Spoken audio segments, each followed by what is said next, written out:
Yo, what is going on? Good morning. If you're new to the channel, like this, subscribe.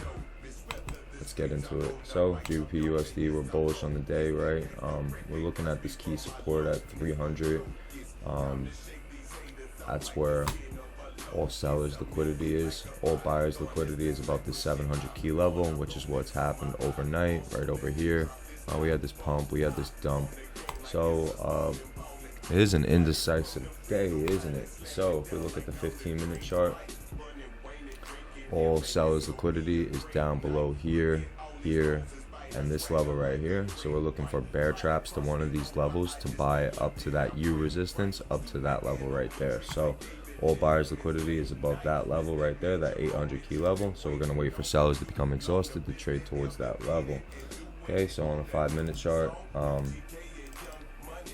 we still need a little bit of time, so we'll be back in a little bit when we have more price action. Let's go. All right, guys, we're still bearish. We have this engulfing.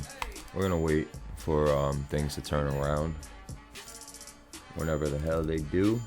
Like I said, all sellers' liquidity is where we're at right now, but due to this wick that's happened in the past, this might just take it out.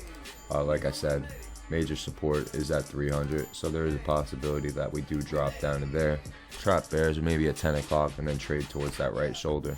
We'll be back. Let's go.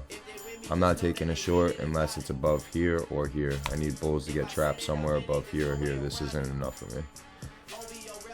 Alright, guys, we're entering a buy right now. We're going to see if we can pull back to this 480 and then trade towards right here and here. Let's go. Let's go. Alright, guys, that's it. We're going to secure this bag right now. That's it. Let's go.